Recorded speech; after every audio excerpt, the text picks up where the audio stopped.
Boa, já estou gravando. Bom, pessoal, então primeiro, obrigada pela presença de vocês. Eu estava com saudade, porque eu fiquei 2 semanas aí de férias, né? O Felipe assumiu meu lugar, mas agora eu já voltei, tá? Acabou essa folga aí. Então, bora lá.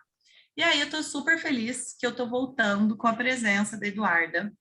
A Eduarda é nossa super mentora aqui na Fundação. Ela já atuou em várias iniciativas, então ela atua como mentora, atua avaliando as equipes no YouNoodle, no nosso Global Challenge. E ela também, sempre que a gente precisa de alguém assim, muito ninja na parte de finanças, eu já corro para a Eduarda, né? A gente sabe que finanças para empresas e finanças pessoais também, é sempre aquele dilema. Ou você ama, e aí você tem super facilidade e tudo mais, ou você odeia, e aí você fica, ai meu Deus, né? Preciso de Eduardo aqui, ali a Laís está falando, e é bem esse sentimento mesmo, né? De meu Deus, eu preciso de alguém para cuidar das minhas finanças, pelo amor de Deus e tudo mais. Então, como a gente sabe que normalmente os nossos fellows têm essa demanda, né? Tem essa dificuldade, ou esse medinho aí da parte financeira, eu gosto de trazer a Eduarda porque ela tem muito conhecimento e ela explica de uma maneira que vocês vão ver, gente, super simples, super fácil, super didática. Então, eu tenho certeza que vocês vão adorar, tá? Eu vou deixar a Eduarda aí se apresentar, falar dela, o que ela quiser falar, e aí depois ela já pode começar. E lembrando, papel e caneta, porque é bastante conceito. A ideia é que a gente entender os conceitos e aí depois aprofundar em um ou outro que faça sentido para o negócio de vocês, né? Qualquer dúvida, manda mensagem no chat, eu vou ficar de olho. Se quiser também abrir o microfone, né, Eduardo? Acho que não tem problema. Sim. E a ideia é a gente fazer um bate-papo, sem preocupação aqui de, ai meu Deus, vergonha, posso perguntar ou não. É um negócio bem tranquilo, bem solto, como a gente já está habituado aqui na Fundação, tá? Então, seja bem-vinda, Eduarda. Obrigada mais uma vez pela presença com a Obrigada a gente. você. Obrigada a você, Estou feliz que você está Marcela. aqui. Bom, é bom demais estar aqui. Deixa eu fechar meu WhatsApp aqui, porque senão vai começar a entrar mensagem. Fica pipocando. Bom, a Marcela já falou quase tudo, né? Então, eu sou a Eduarda, eu tenho a minha formação universitária em economia, mas a minha vida toda foi bancária. Eu trabalhei 31 anos no Banco do Brasil, finalizei minha carreira como gerente, tinha uma visão de mercado que teve que ser atualizada para fazer esse trabalho com vocês, porque para entrar nesse mercado de startup é outra coisa, né? É outra vida. E a oportunidade que a Duane me dá é principalmente essa de aprender muito, aprender sempre. Eu gosto muito de estar aqui.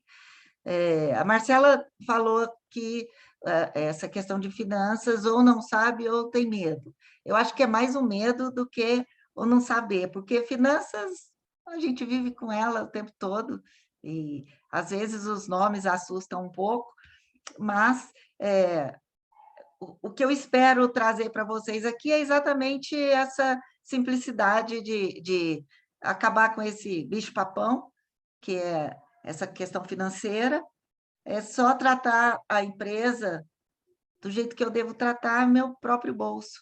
E não tem muito segredo além disso.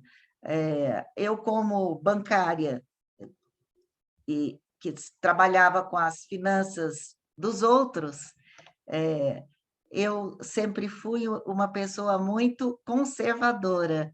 Eu nunca fui uma pessoa de grandes riscos e eu acho que o que a gente vai ver aqui é exatamente isso, é uma questão de medir o que está fazendo para ver onde que eu quero chegar, nada mais do que isso.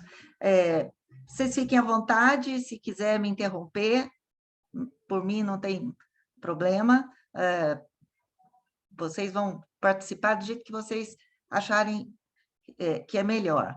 No final da apresentação, eu deixo meu contato,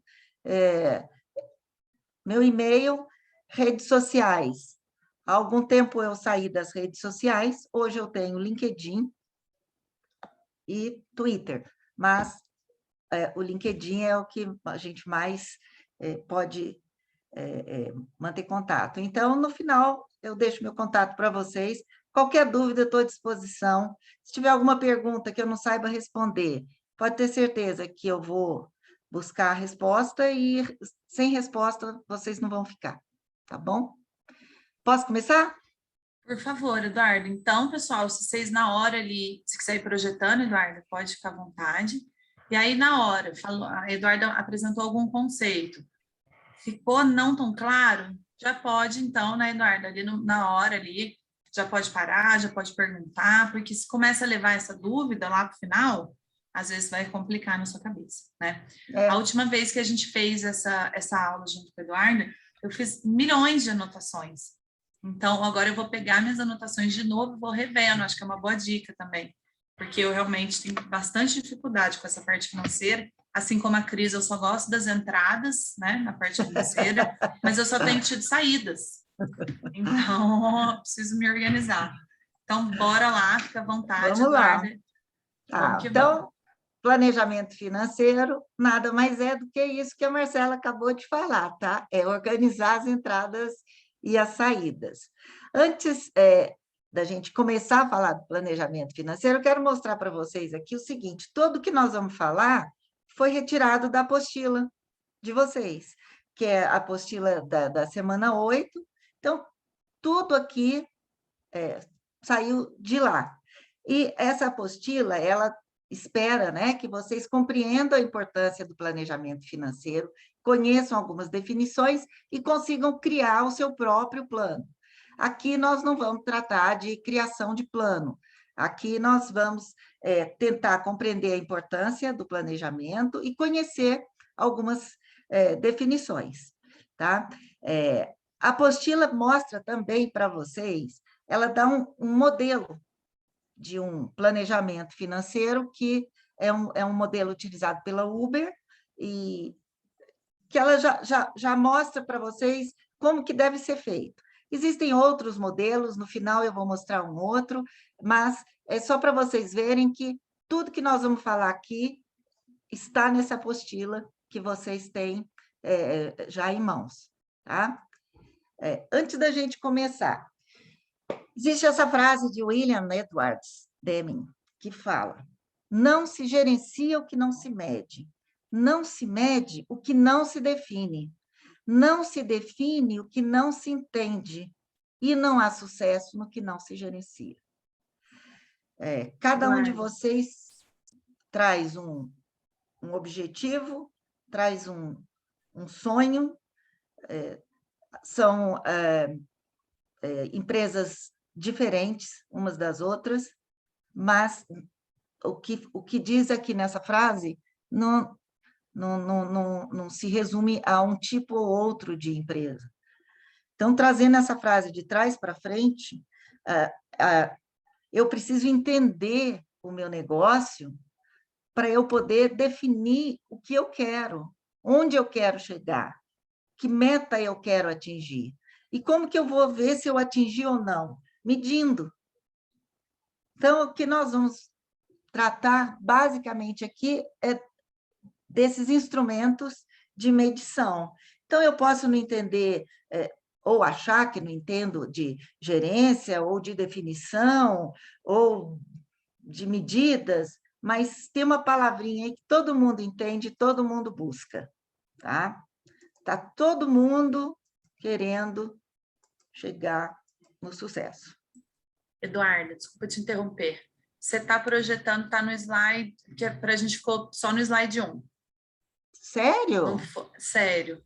Então, já vou parar e começar de novo. É que às vezes está com, não sei, às vezes ele deu uma travada, alguma coisa assim. Não sei. O que está no 1 ainda? Ah, mas não está no modo apresentação, sabe? Talvez se clicar aí, vamos ver se vai. Espera aí. Acho que você vai ter que clicar nesse reativar, que está em amarelinho aí. Ou não? Acho que não, né? Não, espera aí, deixa eu só tirar essa barra daqui.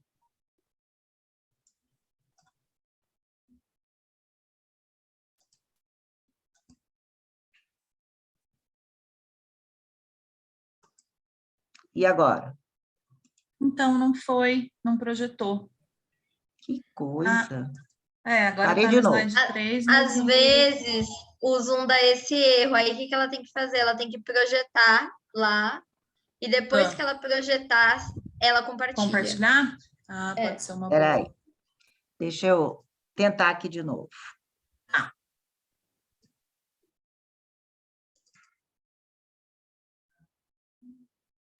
Isso já aconteceu uma vez.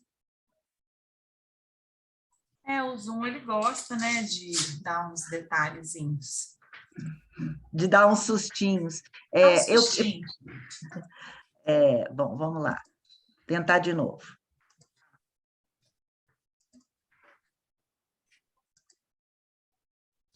Não, ainda não. Talvez essa dica da Laís de compartilhar primeiro, de projetar primeiro e depois compartilhar, Espera aí. Também não, até agora, nada? ainda não. Deixa eu ver se por aqui. Também Aí, não? agora foi, agora foi. Então, eu Agora mudei vamos ver. o modo de apresentação aqui. Bom, Boa, então, agora foi. planejamento financeiro, apostila, Show. vocês viram? Ainda, ou não? Uhum. Não Nessa tinha parte, passado.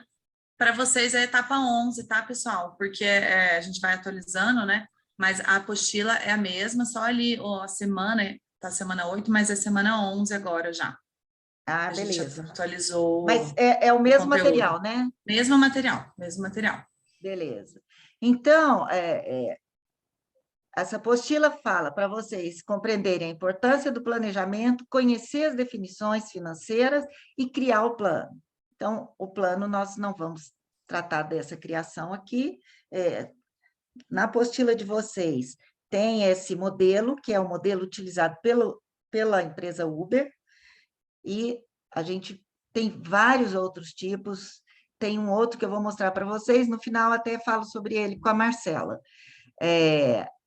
E a frase que eu trouxe, que é do William Edwards Deming, que o não se gerencia o que não se mede o que não se define, e não se define o que não se entende.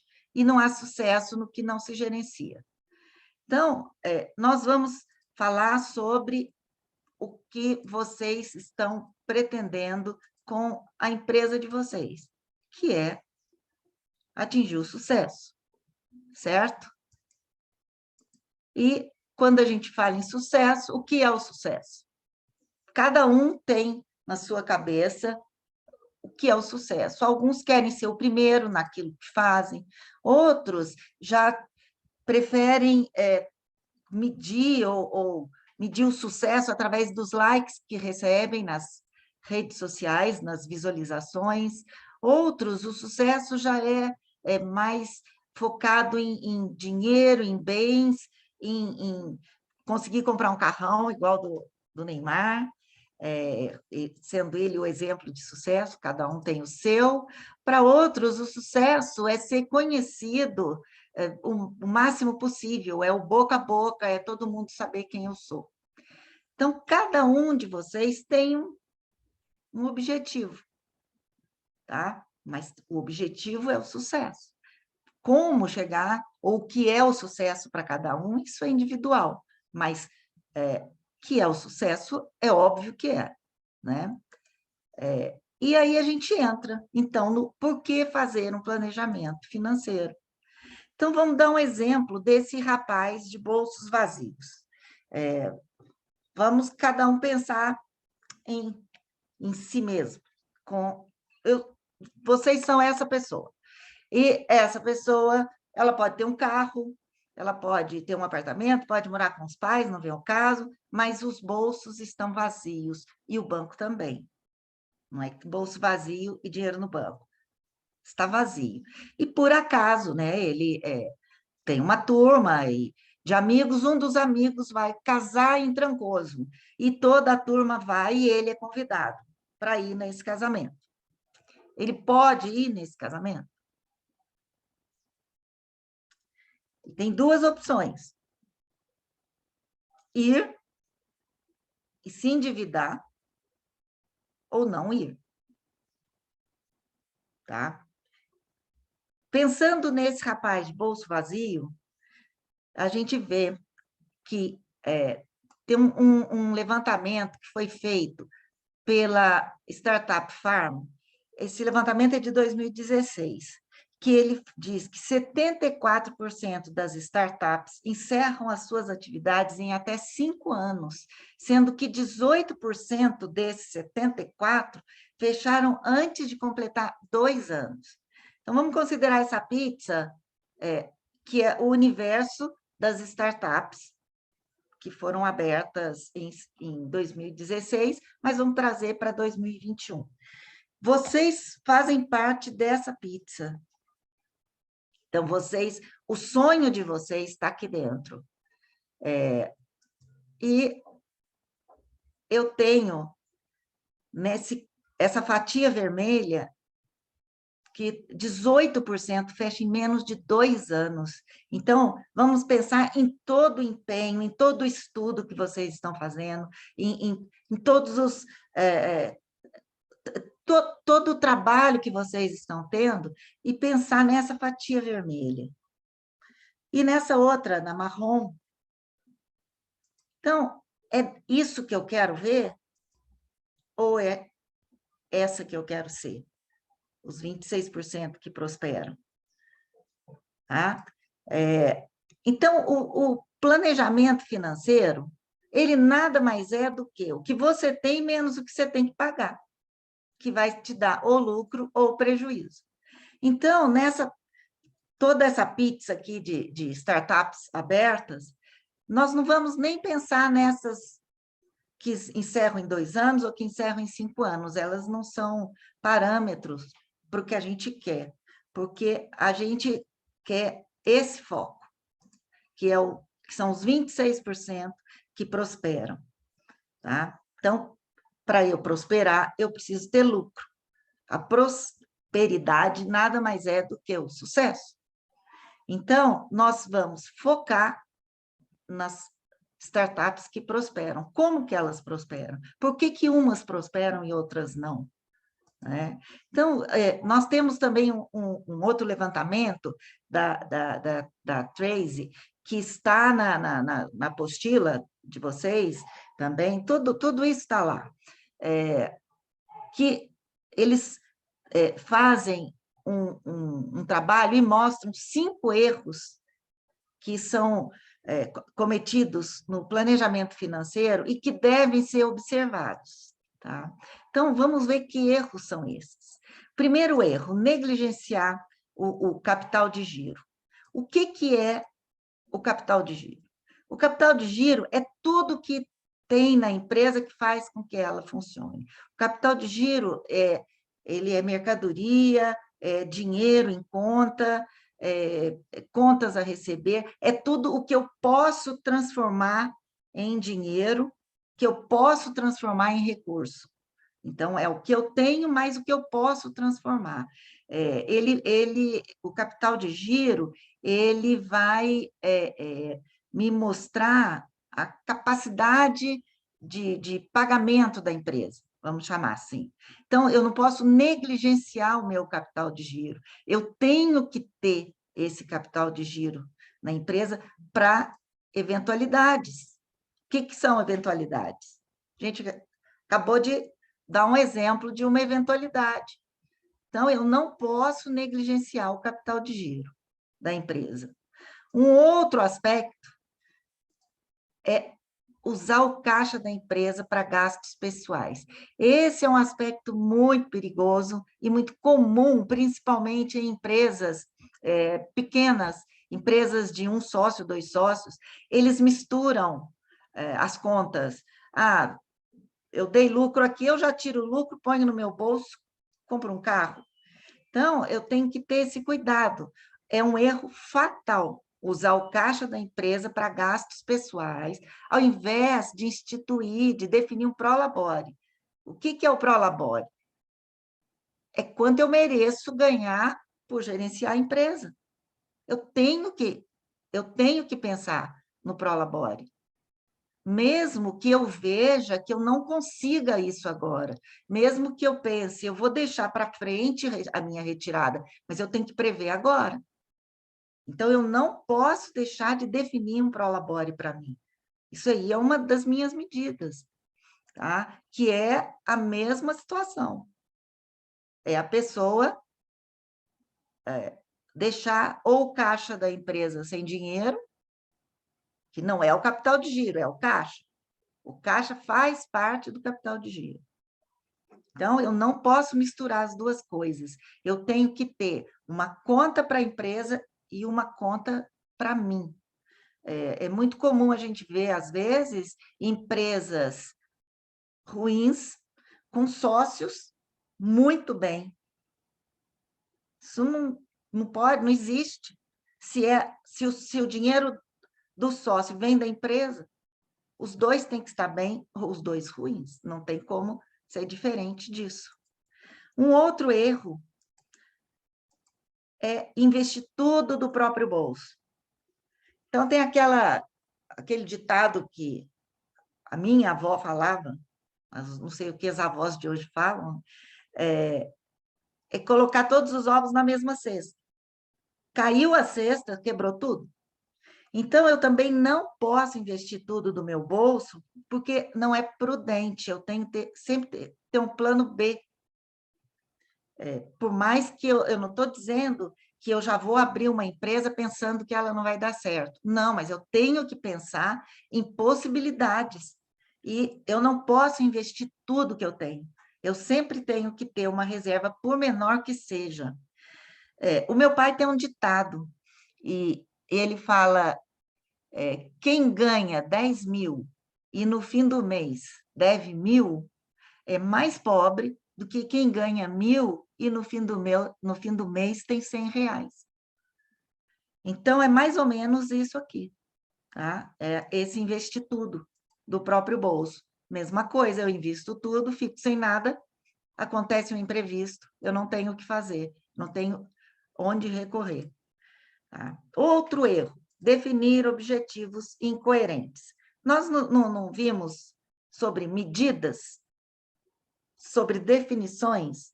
Então, definir objetivos incoerentes é para mais ou para menos.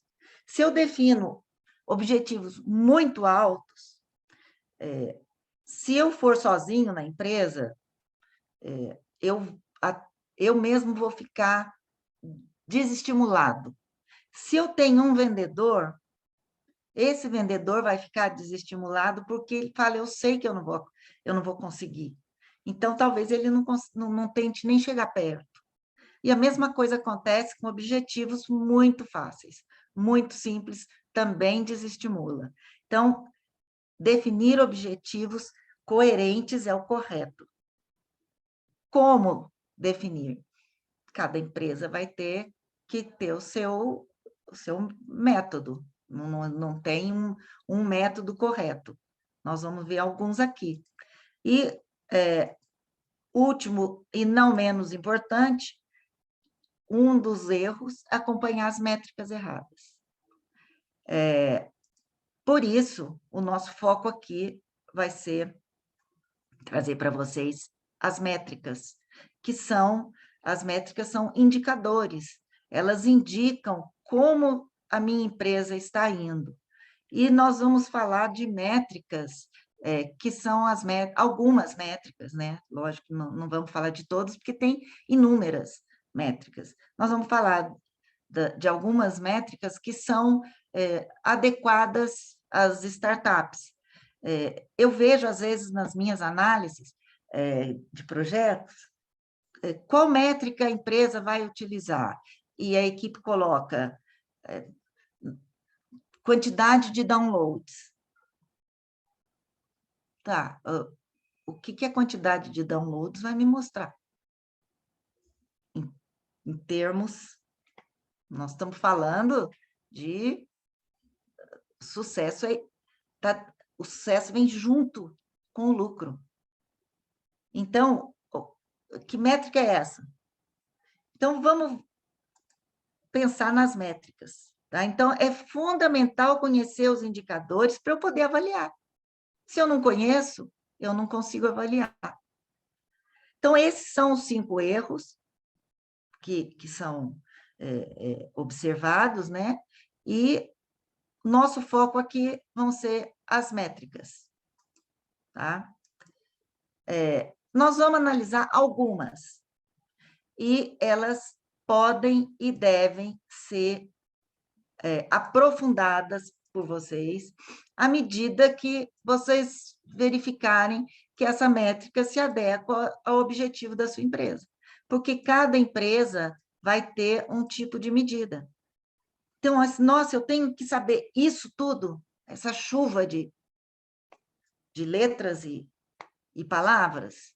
Não precisa saber, você precisa conhecer. Conhecer Saber que e... existe, né? Exatamente. E E aí entender, aprofundar será que isso nelas. aprofundar naquilo que vai trazer mais informação útil para você, e aquilo que no momento a sua empresa ainda não precisa usar, tá tudo bem, você sabe que existe, Exato. um dia você pode querer aprofundar ou não, né? Então tem que ter esse Exatamente. discernimento, e aí é com vocês, tá, gente? Vocês que vão fazer essas escolhas. E uma coisa importante também a dizer aqui, que algumas métricas, vocês só vão conseguir chegar no resultado a partir do DRE, que é demonstrativo de resultados de um balanço. Então, o auxílio de um contador, à medida que a empresa cresce, isso aí é fundamental. É fundamental ter alguém que entenda de contabilidade para poder montar um balanço, para vocês enxergarem exatamente as entradas, as saídas, o seu patrimônio, o que você tem. Então, isso aí é fundamental. Alguns índices vão ser necessários, outros não. Nós temos aqui métricas que dizem respeito a clientes, outras métricas que dizem respeito a preços, tá? Por exemplo, essa métrica, que é o NPS, que é o Net Promoter Score. Vocês já conhecem essa métrica, muitos de vocês conhecem. Não tem uma tradução para ele, outros vocês vão ver que tem, e é uma métrica que ela usa, no máximo, 2 perguntas para poder ver como que o cliente está enxergando a sua empresa. Nós já respondemos essas pesquisas inúmeras vezes, em vários sites que a gente entra, faz uma compra, em seguida vem, você poderia dar um tempinho, responder? Então, aqui, em uma escala de 0 a 10, quanto você indicaria o meu produto? Segundo, por que você deu essa nota? Alguns fazem só a primeira pergunta. As duas é bem interessante. São medidas diferentes, como nós vamos ver. Então, a primeira me dá quantidade, a segunda me dá qualidade. A pesquisa vai combinar as duas análises. Então, a qualitativa é através dos feedbacks. Eu tenho que ter uma outra forma, uma outra forma de análise da qualitativa. Ela não é uma análise simples, porque a quantitativa A quantitativa, ele vai dar nota de 0 a 10. Então, por isso que número não pode assustar, porque número é simples. 0 a 10. Eu vou trabalhar com esses números. E trabalhando com... Desculpa aqui. Não era isso. Trabalhando com esses números, eu vou ter com a parte da quantidade. Então, eu vou saber quem está comigo, quem está mais ou menos e quem não está. Certo? Então, o que esses números me dão? Eles me dão 3 classes de cliente. O primeiro, que são os promotores. Tá? Então, o NPS, ele classifica em 3 categorias. Os promotores, que são os que dão a nota de 9 a 10. Esse cliente, ele é seu vendedor, vamos dizer assim. A gente é cliente de várias empresas dessa forma. Só compra naquela empresa, faz a propaganda dela, posta nas redes sociais. Então, esses são os promotores, de 9 a 10. Eu já tenho ele no meu no coração da empresa. E também tem os passivos, que são tratados como passivos ou neutros, que são as notas 7 ou 8. Então, olha como o NPS é rígido, porque vamos pensar no nosso tempo de faculdade, escola, né? 7 ou 8 é uma nota que, para a gente, estava legal na prova, né? Quando eu tiro 7, tiro 8, já estou feliz. Mas, para efeito de análise de cliente, não é boa. Não é ruim, mas você vê, é tratado como um cliente neutro. Então, ele pode vir a ser um promotor no futuro, mas, para efeito de pesquisa, ele é neutro. E o último, que são chamados de detratores, são os que dão nota 0 a 6. Esses clientes, eles fazem propaganda negativa. Eles são aqueles clientes que ficam insatisfeitos e eles vão num boca a boca negativo. Existe uma pesquisa que fala que um cliente insatisfeito, ele fala para 15 pessoas, o satisfeito fala para 5. Então, quando lá no início da apresentação, aqueles que têm o objetivo de serem conhecidos pelo maior número de pessoas, tem que tomar muito cuidado com os detratores. Então, a partir dessa pesquisa do NPS, eu vou ver que trabalho eu vou fazer. Para isso, eu preciso fazer análise qualitativa. Quais são as críticas que eu estou recebendo dos meus clientes? Né? Eu não posso desprezar nenhum dos 3, nenhum. Então, eu vou trabalhar só com os detratores, porque o passivo está no meio do caminho e os promotores já estão ganhos. Engano. Eu vou trabalhar só com os passivos, porque o passivo pode ser promotor e o detrator eu já perdi mesmo. Engano também. Eu tenho que trabalhar os 3. Eu tenho que manter os promotores e ganhar os passivos e transformar os detratores. Então, esse trabalho tem que ser feito com os 3 tipos de clientes. Eu não posso abandonar nenhum deles. Então, esse é o primeiro índice, a nossa primeira métrica, que é o NPS, tratando do cliente ainda. Tá? Em seguida, vem o CAC. O CAC, ele é conhecido, né, que é o custo de aquisição de cliente, e ele vai medir quanto a minha empresa gasta para conquistar cada cliente. Então, o cálculo do CAC, eu divido tudo que eu somo tudo que eu investi para adquirir um cliente e divido pelo número de clientes em um determinado período. Isso eu vou trabalhar num período determinado. Tá? Então, é simples. Eu gastei, fazer uma conta básica aqui, eu gastei R$1.000 e eu consegui 10 clientes. Então, o cliente me custou R$100.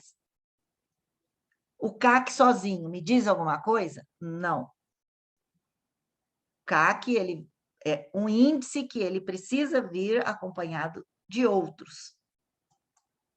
Por exemplo, o LTV, que é o Lifetime Value, que é o valor do tempo de vida do cliente. Ele vai medir quanto que a minha empresa faturou com o cliente durante o tempo que ele esteve comigo. Então, como é que eu calculo isso? O ticket médio das vendas gerais da empresa, vezes o número de compras que um cliente faz comigo ao longo do tempo. Então, esse é um índice que eu devo trabalhar junto com o CAC, porque ele vai mostrar se a empresa está gastando mais para conquistar um cliente do que o que o cliente gasta comigo. Então, o LTV não pode ser menor que o CAC, nunca.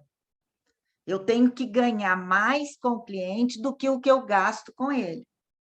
É aquela conta inicial, mais e menos. Quanto eu tenho, menos quanto eu devo, isso aí continua no mais e menos, tá? Até aqui tá tudo bem? Tá ok? Oi, Eduarda, tá sim. Eu só eu só achei que foi muito rápido. O CAC é o número de investimento dividido pelo número de clientes, né? E o Isso. LTV é o ticket médio das vendas multiplicado, aí eu perdi. Você passou muito rápido. Espera aí, vamos lá. O LTV é o ticket médio das vendas multiplicado pelo número de compras que o cliente fez ao longo do tempo que ele esteve comigo, Entendi. tá? Para eu ver quanto que o cliente gastou comigo. Então, valor vezes quantidade. Tá ok, Laís? Beleza, ok, obrigada. Então, por isso que não pode ser... o cliente tem que gastar mais comigo do que eu com ele. Certo? E o que a gente muitos já conhecem, que é a taxa de churn, que é a taxa de rotatividade do cliente. Nós estamos falando só em cliente até agora. Essa taxa é uma métrica que ela é usada para eu calcular o índice de saída versus o índice de entrada. É o total de clientes que saíram dividido pelos clientes que eu tenho num período vezes 100. O vezes 100 é para se tornar o índice, né? Então, essa taxa vai me mostrar como que está a rotatividade do cliente comigo. Então, ela vai me dar a porcentagem de clientes que não fazem compras repetidas na empresa. É aquele cliente que comprou uma vez e foi embora. Então, eu preciso saber dessa rotatividade. Se a minha taxa de churn é alta, provavelmente eu vou ter que fazer uma pesquisa no NPS para entender por quê. O que é que está acontecendo? Eu preciso conhecer os motivos que esses clientes não estão permanecendo comigo. Então, é interessante que a taxa de churn seja uma taxa baixa. Quanto mais cliente fiel eu tiver, melhor para mim. Quanto mais promotores eu tiver. Aqui, os que ficam são os promotores. Os neutros e os detratores, eles não têm fidelidade nenhuma, detrator nenhuma, né? O neutro não tem fidelidade, tá? Então, o churn é a rotatividade do cliente. E saindo do cliente, agora entrando em preços, tá? O primeiro índice nosso aqui que fala de preço, que é a GMV, Gross Merchandise Volume, que é o volume bruto de mercadorias ou a receita bruta. Isso é o preço, eu tenho um produto, então, para eu calcular, isso eu calculo por produto. Vamos considerar uma empresa que tem um produto só. Ela vai pegar o preço de venda vezes quantos produtos ela vendeu. Vamos que a empresa venda sacos de papel descartável. Então, eu vendo por 1 centavo e eu vendi 1.000 sacos, 1 centavo vezes 1.000, esse é o meu volume bruto. Tá? Por que é bruto? Porque eu não considerei nada daí. Então, por isso que fala que é útil, mas ele não traz dados refinados, porque ele não diminuiu aí custo, despesa, nada. Ele pegou o valor bruto. Tá? Então, ele não pode ser avaliado sozinho. Então, ele não serve... Para que tem se eu não posso trabalhar com ele sozinho? Porque ele é que vai startar o resto dos cálculos que vocês vão fazer. Vocês vão ver isso no final. Eu começo conhecendo a minha receita bruta para chegar no que eu preciso. Porque, às vezes, eu tenho um volume muito bom, uma receita bruta muito boa, e eu não tenho lucro. Por quê? Aí eu tenho que ir entendendo as variáveis que compõem do bruto até o líquido. O que ali eu posso mexer para mudar essa situação? Então, esse é o primeiro índice que vocês vão encontrar num planejamento financeiro. Então, nós saímos da questão cliente e agora estamos entrando na questão preço de produto. Ok? Então, eu falei na receita bruta, no volume bruto, e agora na líquida. Então, a líquida vem em seguida, que ela vai corresponder vai ser as vendas brutas, que foram aquelas que nós acabamos de falar, deduzindo impostos sobre as vendas, deduzindo os descontos, abatimentos e devoluções.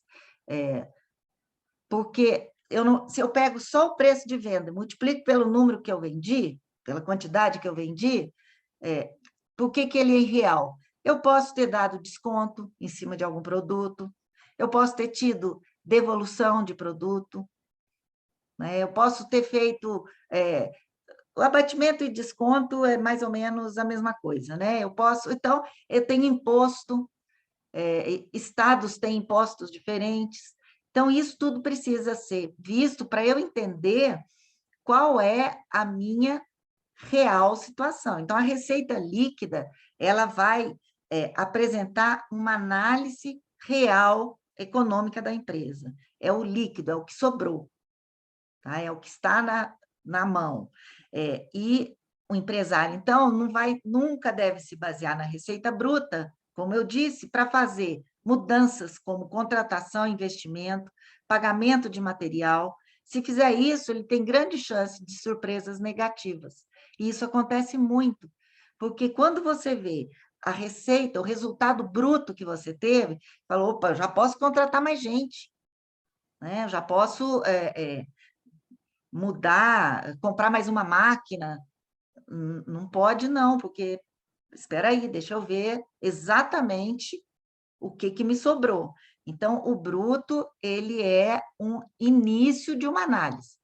Eu preciso de outros itens depois para eu chegar no resultado correto da empresa.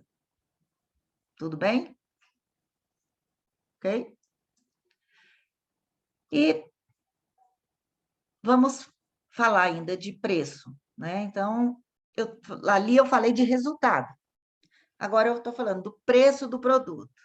Quando eu falo produto, eu falo daquele produto que é produzido pela empresa. É quando a empresa fabrica, tá? Então, o custo do produto vendido, ele vai dar a oportunidade da empresa fazer ajustes na margem de lucro, ou alguma coisa que ela precise fazer. Então, qual é a fórmula?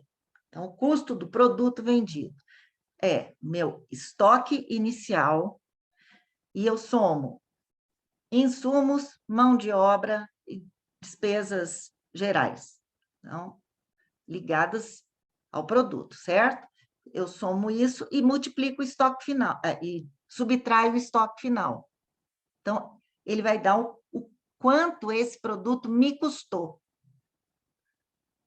Se numa pesquisa eu chego à conclusão que o preço do meu produto está muito alto, eu preciso analisar o custo. Quando eu vou analisar o custo, eu tenho essa fórmula. Eu não posso mexer no estoque inicial, nem no estoque final. Por isso que aqui fala que eu posso fazer ajustes, mas eu posso fazer ajustes nos insumos, em mão de obra e em gastos gerais. Eu não consigo fazer ajuste no estoque, porque o estoque já está lá, mas no resto eu consigo. Tá? Muitas empresas, a primeira coisa que pensa é reduzir mão de obra. Tá? Ok, nós queremos também ser uma empresa socialmente responsável. Então, lógico que ninguém aqui quer pagar uma mão de obra se não puder, mas vamos ver primeiro outras opções de redução. Eu posso reduzir nos insumos, pode ser que eu esteja comprando muita matéria-prima para a produção do meu produto e não tenha necessidade. Pode ser que eu esteja gastando muito com energia, com água. Então, vamos nessa equação, dentro desse parêntese, eu posso mexer e tentar adequar o meu custo a um preço melhor, tá? Então, nesse caso de produto, da mesma forma, de mercadoria. O que é mercadoria? Quando eu não produzo, quando eu comercializo. Então, eu só compro a bolsa lá no Brás e vendo na minha loja, na Oscar Freire. É mais ou menos essa a situação. Então, é a mesma coisa. A fórmula, basicamente, é a mesma.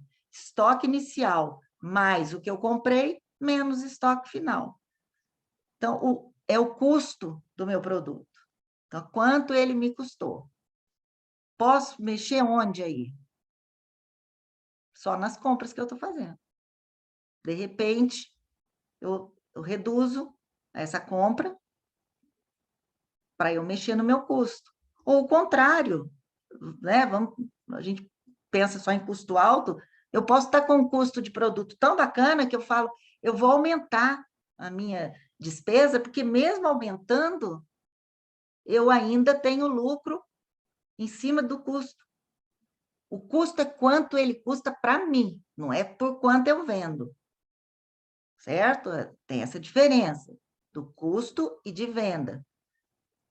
Eu compro uma bolsa por R$ 20, o custo dela é 20. Eu vendi por 100, o meu lucro é 80, tá? Então, essa é o conceito de custo, preço de custo e preço de venda, tá? Então, para mercadoria, funciona dessa forma, é a mesma fórmula. E o custo de serviços, que é a mesma fórmula, mas considerando serviços. Então, eu tenho o mesmo estoque inicial, que são os serviços iniciais, depois, mão de obra, despesas gerais, gastos diretos, gastos indiretos, são as despesas, menos o que seria o estoque final, que são os serviços finais em andamento. Eu dei um exemplo aqui de um salão que é mais fácil para a gente entender, pode ser todo tipo de serviço, a fórmula é a mesma. Então, mesma coisa. É uma fórmula que me dá oportunidade de mexer no meu custo. Tá? Eduarda, Tudo bem? acho que a Laís tem uma dúvida, ela levantou a mão aí. Ah, pode falar. Eduarda, nessa questão aí nos custos de serviços vendidos, isso daí não entra a produtividade da minha equipe. Depende. Peraí. O que você fala produtividade da equipe? Qual seria o produto? Então, o meu é serviço, na verdade, né? O meu é serviço, que é a questão do marketing, né? E a Tá. gente tem os serviços e a gente também tem alguns produtos, mas são produtos digitais, né? Aí dos produtos eu entendi, tá tranquilo. Agora, aqui na questão do serviço, eu fiquei com uma dúvida, porque é a mão de obra aplicada nos serviços vendidos. Aí aqui entra a questão da produtividade, quantas pessoas elas conseguem atender e tal, ou não? Não, aqui vai ser quanto você paga para essa pessoa que faz esse serviço. É o custo dela para você, é o custo da mão de obra que executa o serviço. Ah, entendi, tá bom, obrigada. Tá? Tá ok? Sim, entendi. Obrigada. Então, tá bom. Bom, e nós temos aqui margem bruta, margem líquida e margem de contribuição. Nós falamos em receita bruta. E agora nós estamos falando de margem bruta, tá? São coisas diferentes. A receita bruta é quantidade de venda versus o preço de venda. É uma receita. A margem bruta é quanto do meu lucro bruto, qual o percentual do meu lucro bruto, quanto que ele percentualmente ele reflete na minha receita total. Então, como que eu chego no lucro bruto? Também é através de balanços, de contabilidade, para você chegar nesse lucro bruto e receita total. Então, ele vai dizer quanto que o seu produto, na questão bruto, ainda não fiz nenhuma dedução. O lucro dele é quanto que ele representa no total da receita. Tá? Então, se você tem uma receita total de 1.000, de 100, para ficar mais fácil. Você tem uma receita total de 100 e você tem um lucro bruto de 10, o seu lucro representa 10% da sua receita. Tá? O que é a receita total? Também está no DRE, que é, no final do balanço, tem o demonstrativo de resultados. Tá? A margem líquida, mesma coisa da bruta, só que já fazendo as deduções. Então, é quanto do lucro líquido a empresa faz para cada real da receita. É o mesmo princípio, é o mesmo percentual, tá? É a mesma fórmula do líquido sobre a receita total.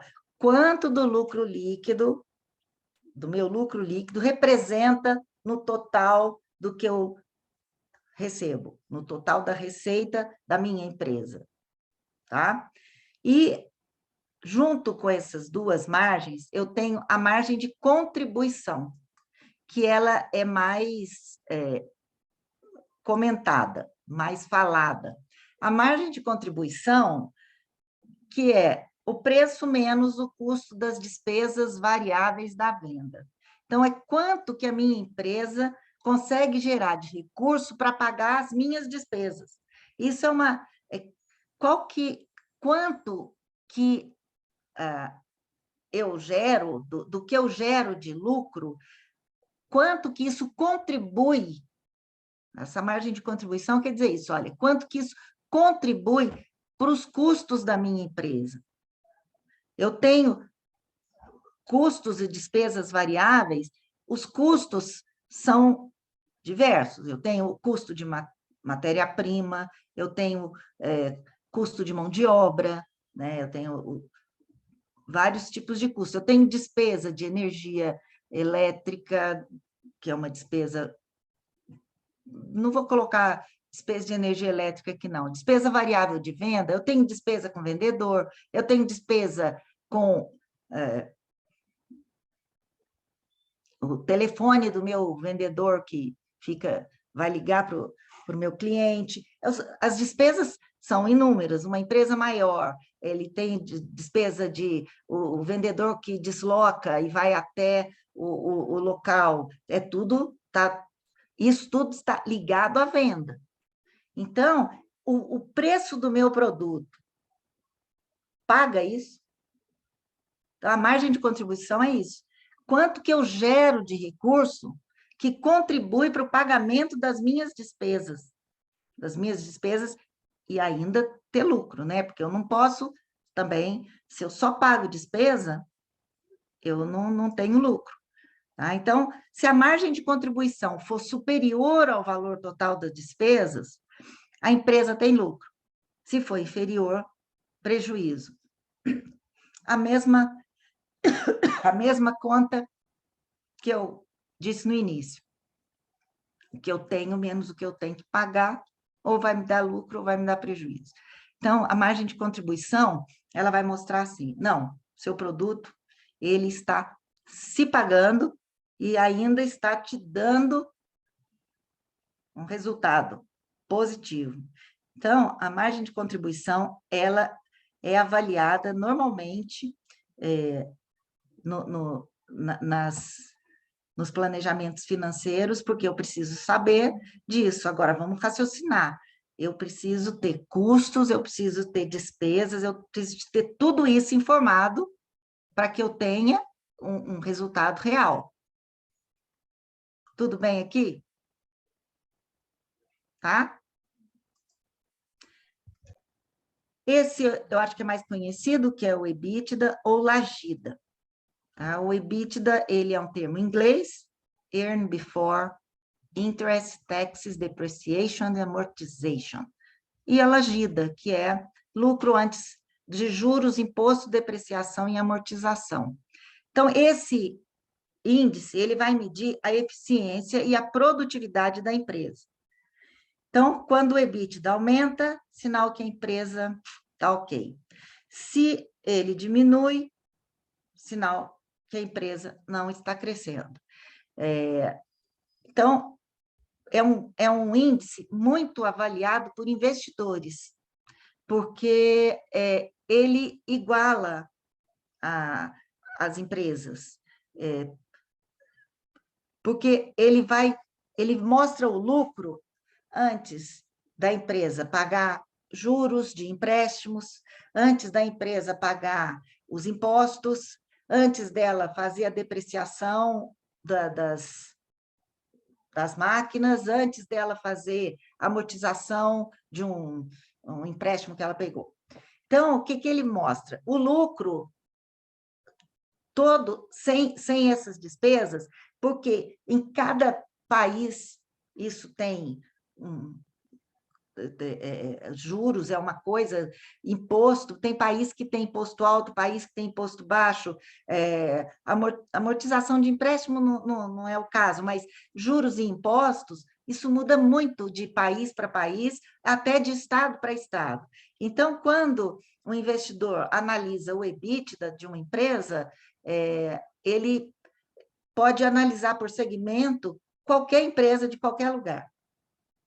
Porque tudo o que diferencia uma empresa da outra é retirado desse cálculo para o investidor poder fazer o seu investimento ou não. Então, ele precisa sempre estar subindo. Se eu quero ter uma empresa atrativa para o mercado, uma empresa que... Quantas startups a gente vê que foram compradas por grandes empresas depois, e hoje são tão conhecidas, né? E a análise é feita baseando no EBITDA, tá? Que ele vai igualar as empresas. E você, como é que você faz isso? Tem um modelinho que eu vou mostrar depois, apesar que vocês vão sempre precisar da ajuda de alguém conhecendo a contabilidade. Deixa eu só... Isso. Então, o EBITDA é o lucro operacional líquido antes do imposto de renda, que esse lucro operacional líquido antes do imposto de renda é calculado no balanço. Mas aí eu vou somar depreciação e amortização, porque eu não posso eu não posso retirar isso do meu lucro. Ele tem que estar ali para que o investidor veja igualado nos diferentes setores ou países. Então, além dele descobrir a evolução da geração de caixa da empresa ao longo dos anos, essa análise do EBITDA permite comparação entre empresas de diferentes setores e até de diferentes países. Porque o que vai mudar está incluído ali e não vai diferenciar um do outro. Alguma dúvida? Não? Assim, Oi. deixa eu já abrir a câmera. Isso tudo tem que ser feito por contador ou eu posso tentar fazer? Porque hoje eu que tento fazer isso daí tudo. Só que às vezes acaba não fazendo, ou fazendo assim e tal. Enfim, uma bagunça. E daí eu queria saber se tem que ser o contador e qual a frequência, se faço semanal ou mensal. Depende do tamanho da empresa, lógico que se você está tentando fazer, pode fazer, e é legal que você vai aprender. Se você errar, você vai fazer de novo, porque se a gente estivesse falando de uma empresa grande, tem que ser um contador.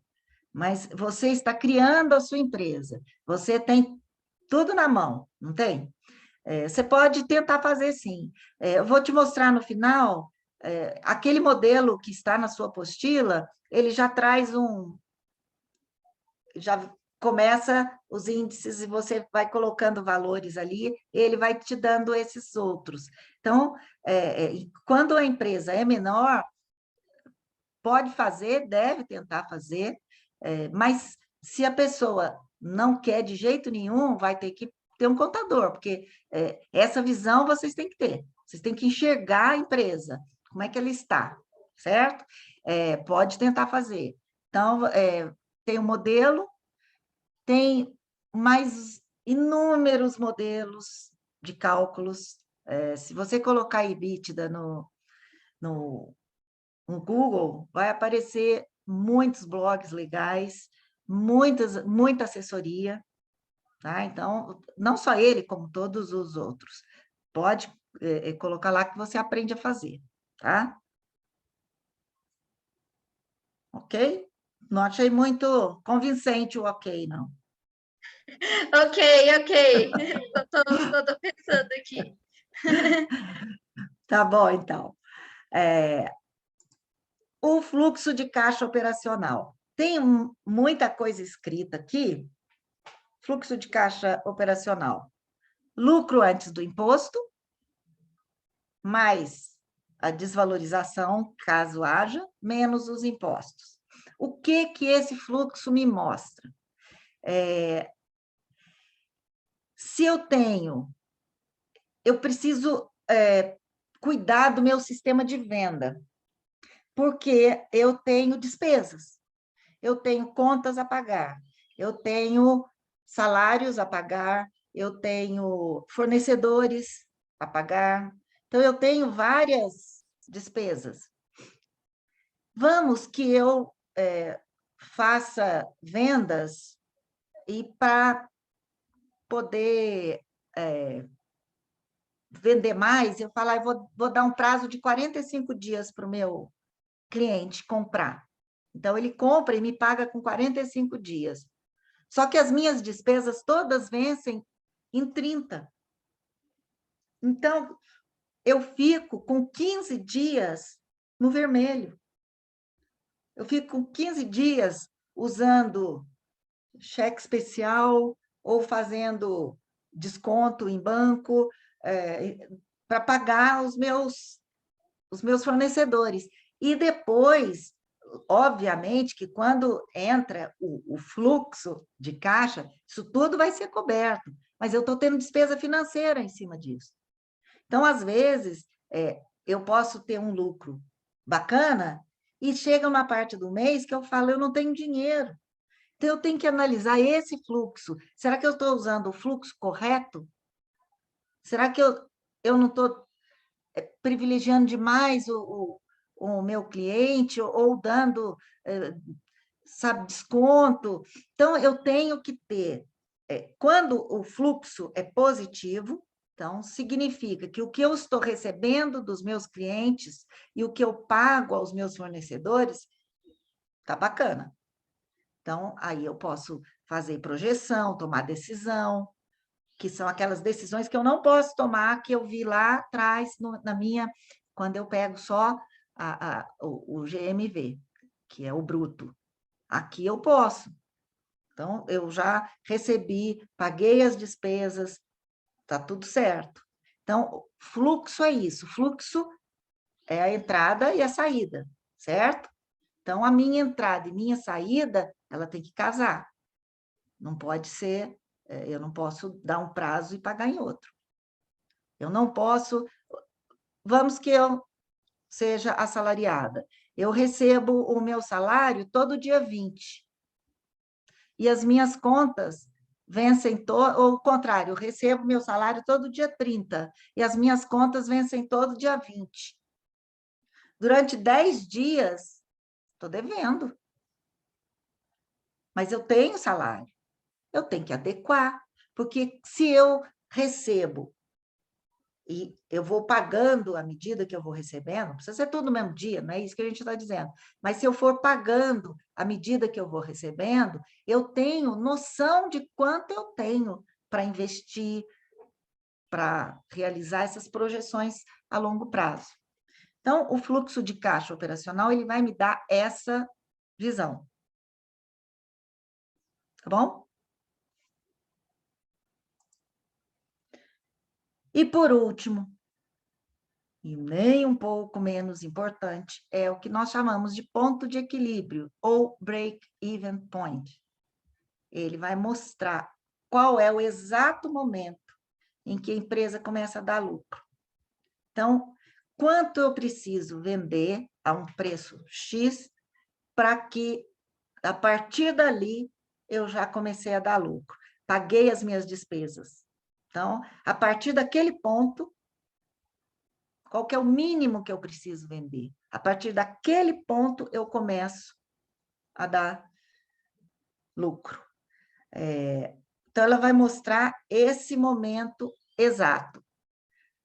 Não tem uma fórmula aqui para mostrar, porque esse aqui vai mostrando para vocês o gráfico, acho que fica mais visível, tá? Então, eu falo, quer dizer, eu digo não tem uma fórmula, mas assim, a fórmula está aqui, né, que são os custos e as despesas dividido pela margem de contribuição. Já falamos em custos de produto, já falamos em margem de contribuição, então o ponto de equilíbrio vai usar isso tudo. Eu tenho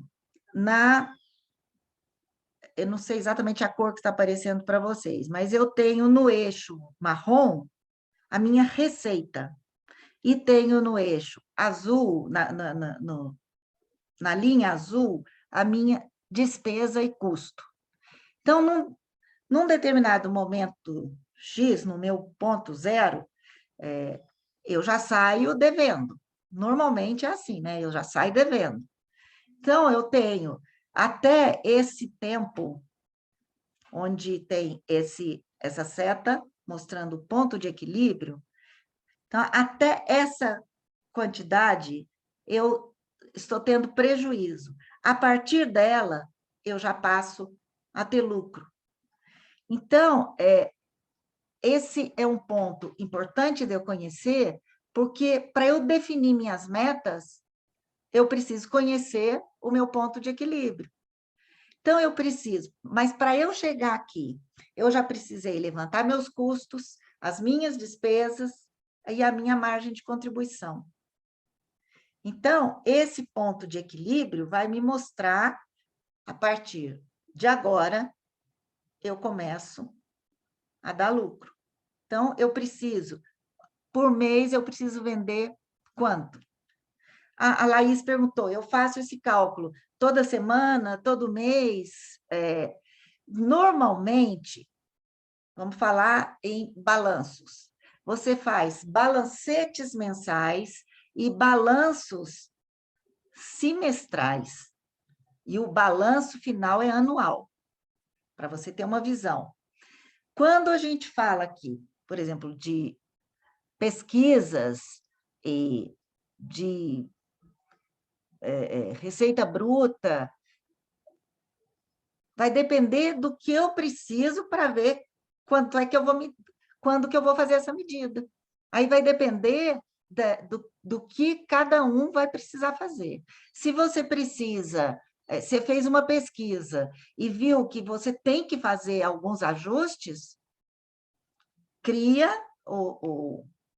cria o seu balancete, a sua demonstração financeira, vamos chamar assim, e você vai enxergar o que você precisa. Então, essa periodicidade é você que vai definir, de acordo com a sua... Você deve fazer, pelo menos, todo mês, você deve fazer um levantamento para você ter uma ideia. Mas, se você precisar fazer antes, faça também. Tá? Então, aqui é o caso aqui desse ponto de equilíbrio, que vai mostrar, a partir de agora, já estou dando lucro. Então, eu preciso, todo mês, garantir o mínimo de venda. Lógico que eu não quero o mínimo do ponto de equilíbrio, né? Porque aqui eu estou 0 a 0. Então, eu preciso ver quanto eu quero vender.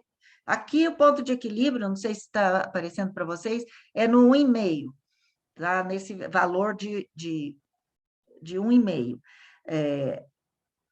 Mas eu posso chegar em 4,5. Então, isso aí vocês é que vão definir, tá? Tudo bem até aqui?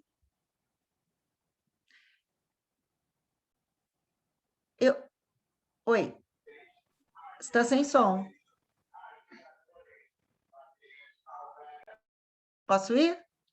Bom, aqui a gente falou das métricas, tá?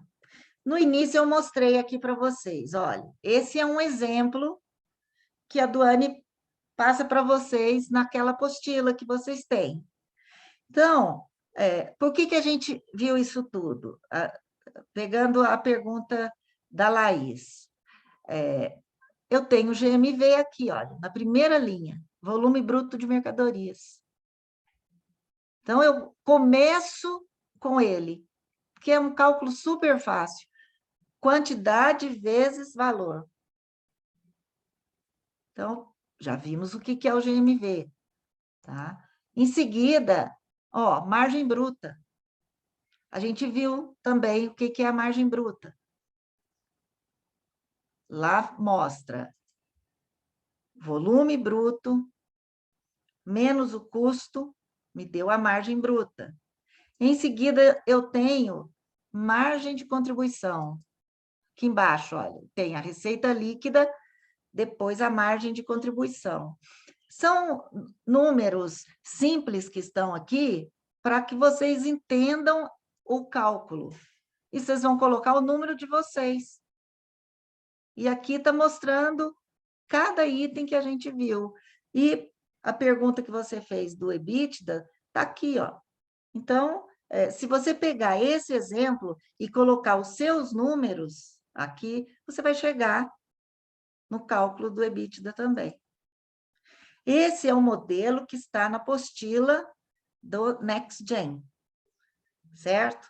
Tem um outro modelo, que aí eu não falei com a Marcela, vou mostrar aqui, que é esse plano financeiro básico, que é um modelo que é passado para uma outra turma, né, Marcela? Isso. É a nossa turma que não é NextGen, são os nossos alunos, né, que a gente chama de 2F, mas que é ótimo também esse modelo. Esse modelo, por que ele é bom? Porque o cálculo é feito pela planilha. Vocês vão só colocar valores. E quando vocês, aqui no alto da planilha, está dizendo, olha, por favor, não insira nenhum dado nas células em vermelho, elas são calculadas automaticamente. Então, é um modelo bom, não tem esses índices todos que nós falamos aqui, não, com os nomes todos, não. Aqui a gente vai ter a receita, vai ter o ponto de equilíbrio, e depois tem o payback aqui, tem a margem de contribuição. Tá? Em cima desse modelo, porque é esse modelo que eu analiso quando eu faço as análises dos projetos. Então, em cima desse modelo, já estou finalizando, eu trago para vocês alguns exemplos do que não deve ser feito, tá? Por exemplo, esse modelo, obviamente, o nome da empresa não está aqui, certo? Mas foi um modelo preenchido por uma provável empresa. É outra proposta, né, Marcela? Essa turma é outra proposta, mas serve de base aqui para vocês. Então, eu tenho aqui, olha, um ponto de equilíbrio, mostrando aqui, olha, ponto de equilíbrio 9,33. O que a gente acabou de ver para calcular o ponto de equilíbrio? Custos fixos. Salário por empregado, 0. Número de empregados, 4. Esse 500 aqui, o sistema calcula, ele joga um valor mínimo para não ficar em branco. Custos variáveis, nada foi preenchido. Então, esse ponto de equilíbrio não é real. Esse não foi um planejamento financeiro que a empresa fez para ela. A empresa fez para o professor. Tá? Entregou um trabalho. Que não é isso que vocês estão fazendo. Não é isso que vocês querem. Um outro exemplo aqui, que também esse foi o planejamento financeiro que a empresa entregou. Tá? Completamente simples, sem definir muita coisa. O que me chama atenção? Ponto de equilíbrio. Primeiro mês sobra 1.658. Ponto de equilíbrio não é isso. A gente acabou de ver o que é o ponto de equilíbrio. Ponto de equilíbrio é aquele ponto onde eu começo a ter lucro. Quanto eu vendi, quanto eu preciso vender para eu pagar as minhas despesas. Não tem nada de primeiro mês sobra 1.658. Esse já está mais... tem mais coisas preenchidas, tem um ponto de equilíbrio de 55, que é pouco, né? É um ponto de equilíbrio baixo. Aí aparece aqui, salário, 1.250. Bom, não tem prolabore, né? Só tem um salário aqui. Custos variáveis. Não tem também. Então, que ponto de equilíbrio é esse se eu não tenho valores para calcular? Também não está legal. E, importante, fala que vai pegar recurso no banco de 15.700. As despesas bancárias do Brasil são altas. Se eu for pegar dinheiro em banco, eu tenho que projetar a despesa financeira que esse recurso vai me trazer. Em lugar nenhum isso mostra aqui. Certo? Esse foi um plano bacana, é um plano muito completo, um ponto de equilíbrio alto, 2.303. Por que é alto? Porque ele está real. Um ponto de equilíbrio, eu vendo 9 produtos e pronto, já paguei tudo e já estou tendo lucro. Esse tem um ponto de equilíbrio de 2.303, mas ele está super completo, muito embora não tenha prolabore. A ressalva que eu faço é o prolabore, mas ele mostra que salário de cozinheiro, salário de nutricionista, gasto com gasolina, com telefone, marketing, aluguel, web, gás, eletricidade, o salário de cozinheiro e de nutricionista, para fazer essa análise, eu pesquisei, está dentro do valor praticado no mercado. Então, esse é um plano financeiro que foi bem feito, com a ressalva que eu fiz no início, né, do Prolabore. Pensem no Prolabore, ninguém quer trabalhar de graça, né? Então, esse é um plano que foi bem feito. Tá? Esses são todos os links que eu pesquisei para trazer esse material para vocês, que são os links que estão na apostila e alguns outros que eu tirei, material para enriquecer o que a gente falou aqui. Tá? Não era isso que eu queria. Então, o que eu tinha para trazer para vocês era isso. Meu contato está aí na tela. Meu e-mail, M de Maria, Eduarda F de Ferreira, @yahoo.com.br. E o LinkedIn é esse endereço enorme que está aí à disposição de vocês. E estou à disposição, Marcela, Ai, muito Cris. obrigada, Eduarda. Eu acho que é importante, talvez se você puder, Eduarda, compartilhar comigo essa apresentação, e aí a gente manda, né? Porque eu achei legal ali os links, e aí eu mando para todo mundo, eles mandam, o Tauan e o Felipe, eles mandam pelo WhatsApp, para quem quiser acessar algum link, quiser rever alguma fórmula. Então, se você não se importar, eu Claro que não. compartilho com. Até porque esse conteúdo é o conteúdo, né? Eu, Você né? fez um bom resumo, um grande resumo, mas eu acho legal eles terem para consulta, né? Acho que Não, ficou, claro. ficou Eu bem mando para você, resumidinho. terminando aqui, eu já te mando, tá? Legal. E aí eu E eu peço para o fico à pessoal compartilhar. disposição de todo mundo, viu, Marcela? Passa meu contato, se precisarem de alguma Sim. coisa, E eu aí estou... a Laís mandou aqui no chat. Quer ver? Deixa eu achar de novo a mensagem dela. Ela colocou assim: nem todo herói usa capa. É tudo que eu tenho para dizer sobre a Eduarda. Então, Que gente, lindeza! aproveitem, né? A Eduarda, ela é super aqui nossa parceira, ela é nossa mentora. Então, vocês podem e devem, né, aproveitar a oportunidade para fazer conexão com a Eduarda, tirar dúvida, pedir ajuda, pedir conselho, chorar uma pitanga, bater um papo. Então, a Eduarda, ela faz esse papel aqui com a gente. Aproveitem. E também para aumentar a rede de vocês, né? O networking de vocês. A gente tanto fala da importância disso aqui para os negócios. Então, aproveitem. Eu não sei se alguém tem mais alguma dúvida, a gente tem só mais 3 minutinhos. Alguma dúvida específica? Ah, legal, a Laís já te chamou lá no LinkedIn, a Júlia falou que está tudo certo. Beleza, então eu te agradeço de novo, Eduardo, muito obrigada pela Obrigada a presença, vocês. pela clareza, pela disponibilidade e até a próxima. Obrigada, eu que agradeço sempre, tá? Obrigada a Sempre tem a vocês. Obrigada, próxima. Eduarda. Obrigada a Obrigada, vocês. Eduarda. Foi muito bom. Você salvou vidas. Você não tem noção, ó. Ah, que bom, Laís, eu fico feliz, tá? A minha função hoje é essa, é ajudar quem precisar, estou aí, tá bom? Obrigada a Legal. vocês, gente. Muito Marcela, obrigada, gente. Um beijo, obrigada. obrigada, gente. Até a Tchau, próxima. Até até. mais. Tchau.